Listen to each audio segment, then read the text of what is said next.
भक्तों के प्राण आधारे हरि, भक्तों के प्राण आधारे हरि।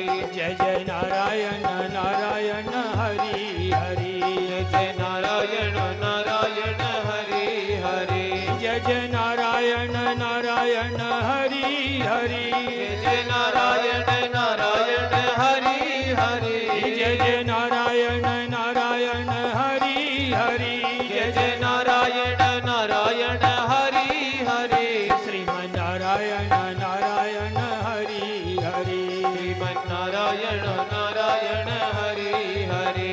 श्रीमन्नारायण नारायण हरि हरि, श्रीमन्नारायण नारायण हरि हरि। श्रीमन्नारायण नारायण हरि हरि, श्रीमन्नारायण नारायण हरि हरि। श्रीमन्नारायण नारायण हरि हरि। श्याम श्यामा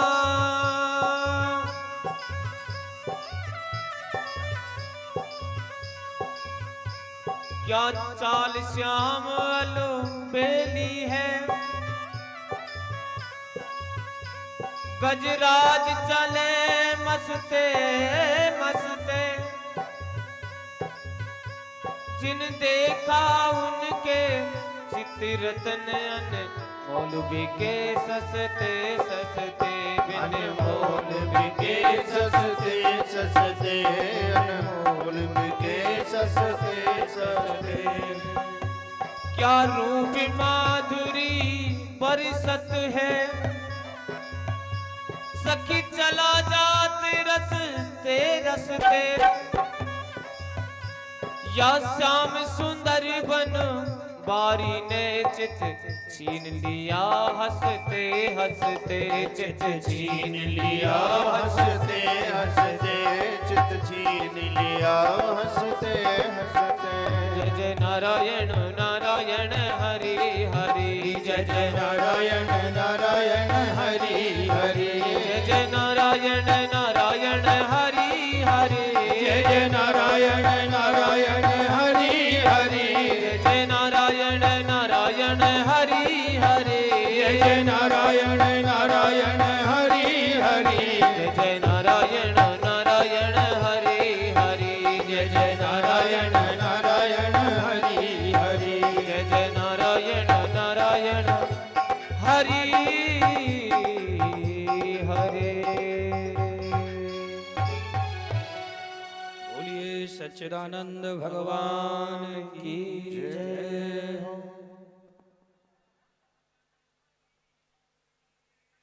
आइए कल की कथा प्रसंग में आप सभी भक्तों ने भगवान की परम पावनी परम मंगलमयी आनंदमयी रसमयी भावमयी प्रेममयी कथा का श्रवण पान किया। कल के प्रसंग में हमने आपको भगवान सुखदेव जी की जन्म की कथा का प्रसंग सुनाया। पांडवों का इतिहास, महाभारत का युद्ध, पांडवों को विजय प्राप्त हुई, अश्वत्थामा का मान मर्दन, द्रौपदी के 5 पुत्रों का सिर काट के अश्वत्थामा लाया। अश्वत्थामा के मस्तक में मणि थी, मणि को निकाल लिया और शिविर से धक्का मार के भगा दिया। अश्वत्थामा चला गया। देखा है कि पांडवों की कुलवधु अभिमन्यु की धर्म पत्नी उत्तरा ये गर्भवती थी। अभिमन्यु का अंश बालक इसके गर्भ में था। तो इसने जब ये जान लिया तो सोचा कि ब्रह्मास्त्र से इस बालक को गर्भ में ही समाप्त कर दो। उसी समय भगवान कृष्ण द्वारका जाने की तैयारी में थे।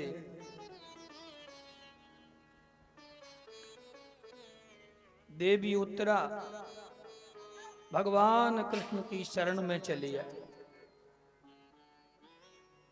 श्री कृष्ण की शरण में आ गई और कृष्ण को पुकारा, पाहि पाहि महायोगिन देव देव जगत पते, नान्यम त्वद्भयं पश्ये यत्र मृत्यु परस्परम, कामम दहतुमामनाथ मामे गर्भो निपत्यता। पाहि माम करती हुई उत्तरा भगवान कृष्ण की शरणागति हुई। सो कन्हैया ने उत्तरा की पीड़ा को क्षण में समझ लिया और भगवान अंगूठे के बराबर चतुर्भुज रूप बना के उत्तरा के गर्भ में प्रविष्ट हो गए। बोलिए उत्तरायण भगवान की जय। भगवान ने ब्रह्मास्त्र को शांत किया। ये बालक मर गया था गर्भ में, सो भगवान ने अपने संकल्प मात्र से इस बालक को जीवन दान दिया, इस बालक को जिंदा किया। ये बालक जीवित हुआ, आंख खोली तो चतुर्भुज रूप में भगवान का दर्शन इस बालक ने अपनी मैया के गर्भ में ही किया। ये ऐसा दुनिया में निराला बालक है कि जिसको दर्शन देने के लिए भगवान इसकी माता जी के गर्भ में पधारे। उत्तरा को स्वस्थ करके और बालक को जीवन दान देके भगवान कृष्ण अपने स्वरूप को प्राप्त हुए। तो कुंती महारानी आज श्री कृष्ण के सामने हाथ जोड़ के स्तुति गा रही हैं। बहुत सुंदर स्तुति गाई। नमस्ते पुरुषम त्वाधीश्वरम प्रकृते परम, अलक्षयम सर्वभूतानाम अंतर्बहिरव स्थिता, कृष्णाय वासुदेवाय देवकी नंदनाय च नंद गोपी कुमाराय गोविंदाय नमो नमः। नमः पंकजनाभाय नमः पंकजमालिने नमः पंकजनेत्राय नमस्ते पंकजांघ्रे।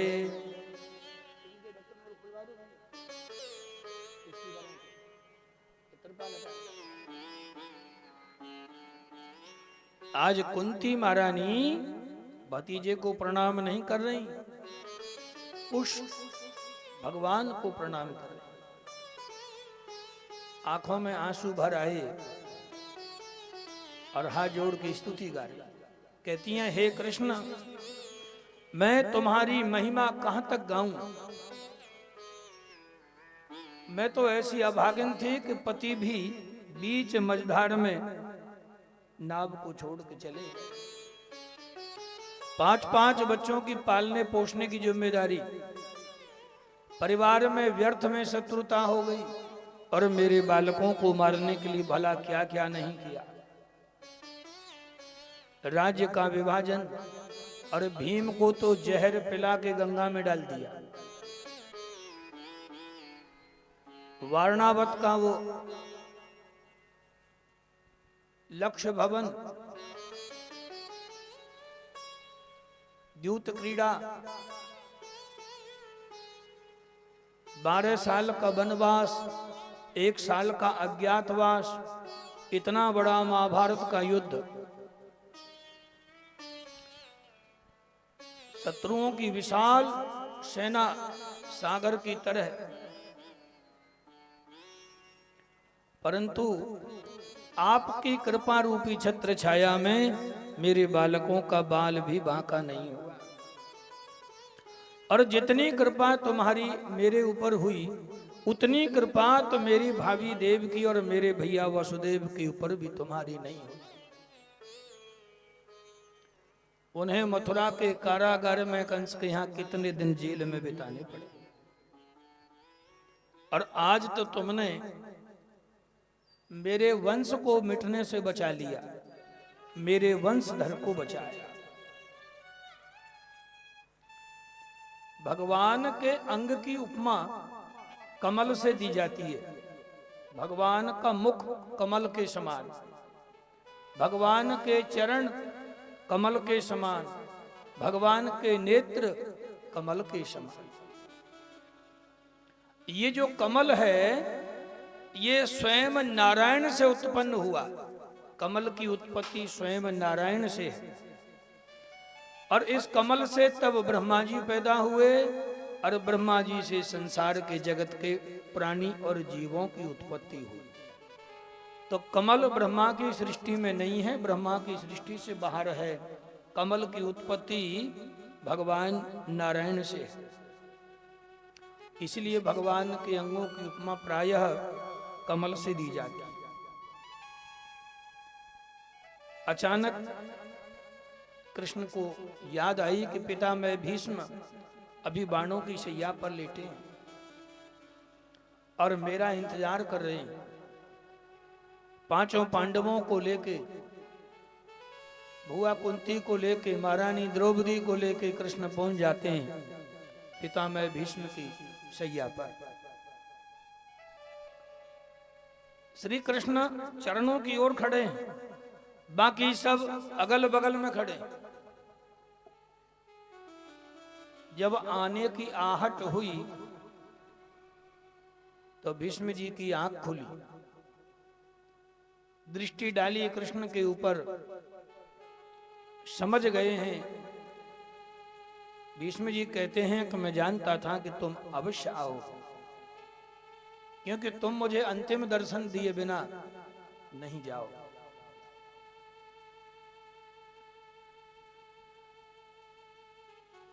भीष्म जी ने श्री कृष्ण से कहा कि ये जो आपके कालखंड में हुआ, क्या ये सही हुआ? श्री कृष्ण कहते हैं कि जो हुआ वो बिल्कुल सही हुआ। दो चार बातें गिनाई। धर्म के रहस्य को भगवान कृष्ण जानते हैं, हम नहीं जानते। हमें तो ऐसा लगता है कि इन्होंने ये तो पाप करवाया। 10वें दिन जब भीष्म जी के सामने अर्जुन टिक न पाए तो योजना थी कि भीष्म जी के सामने शिखंडी को भेजा जाए, क्योंकि शिखंडी पिछले जन्म में नारी, तो इसलिए भीष्म जी स्त्री पर अस्त्र नहीं उठाएंगे।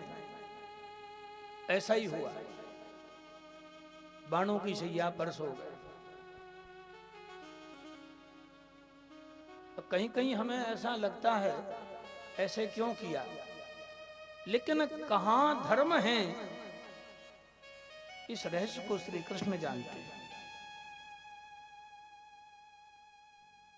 तो जो हुआ वो बिल्कुल ठीक हुआ। बोले मैं जब राम रूप में था तो रावण भी मर्यादा में था। दुर्योधन कंस जैसों को दंड देने के लिए मुझे ये रूप में आना पड़ा। अनेक प्रकार की चर्चा हुई। आज भीष्म जी पांडवों को समझा रहे हैं कि देखो, तुम केवल अपने मामा का बेटा इन्हें मानते हो, ये केवल तुम्हारे मामा के बेटा ही नहीं है, ये तो साक्षात नारायण है। ऐसे वे भगवान साक्षात ददो नारायण पुमान् मोहन मायया लोकम गूढ़श्चरितम् वृष्णिषु।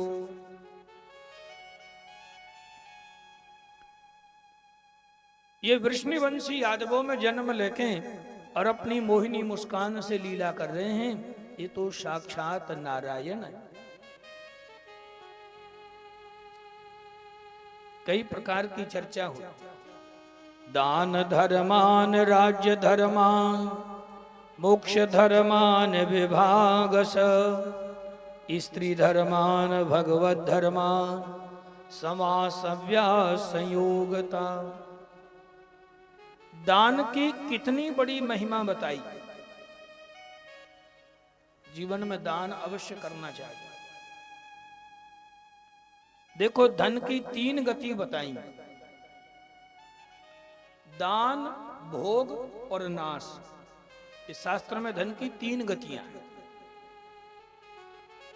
सबसे पहली उत्तम गति है दान। दान से परिवार की, पीढ़ियों की जड़ हरी भरी बनी रहती है और हमारा दिया हुआ दान हमारे लिए, हमारे परिवार के लिए अनंत गुना होके हमको लौटता है। जैसे किसान खेत में 1 बोरा बीज डालता है तो सैकड़ों बोरा अन्न उसे प्राप्त होता है। धरती माता 1 दाना लेती है और 1 दाने में अनंत दाने पैदा करके उसे लौटाती है। तो ऐसे ही दान जो श्रद्धा से, भाव से, प्रेम से, समय अनुसार, समय को देखते हुए दान पुण्य करते हैं तो समय आने पर वो उनकी परिवार की वृद्धि करता है। दूसरा उपयोग है भोग। धन है तो साधन बनाइए, साधन जुटाइए।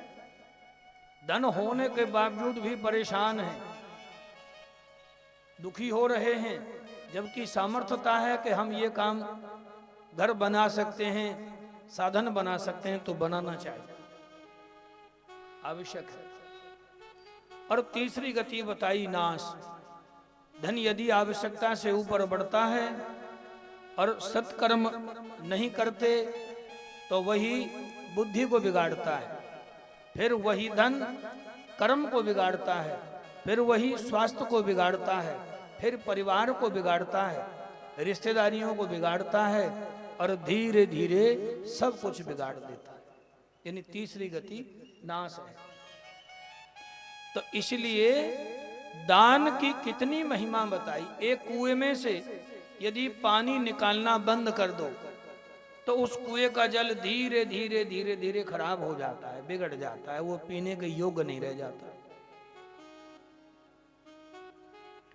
तो इसलिए उसमें नया स्रोत आता रहे, कितना, जितना निकलता रहे। कुएं में से जितना पानी निकलेगा उतना ही स्रोत के द्वारा पुनः भर जाएगा। निकलना बंद तो स्रोत बंद। राजधर्म सुनाया महाराज युधिष्ठिर जी को कि चारों वर्णों को समान समझे, प्रजा के प्रत्येक व्यक्ति को पुत्रवत समझे और सबका ध्यान रखे। वो राजा उत्तम गति को प्राप्त होता है। मोक्ष धर्म, प्रत्येक प्राणी का कर्तव्य है कि वो अपने उद्धार का यत्न स्वयं करे, अपने लिए भजन करे, दान करे, पुण्य करे, अपने कल्याण का साधन वो स्वयं करे।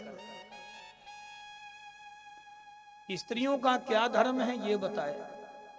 कुछ चर्चा छोटे रूप में हुई, कुछ चर्चा विस्तार पूर्वक हुई। जैसा समय भीष्म जी को उचित लगा उसी हिसाब की चर्चा।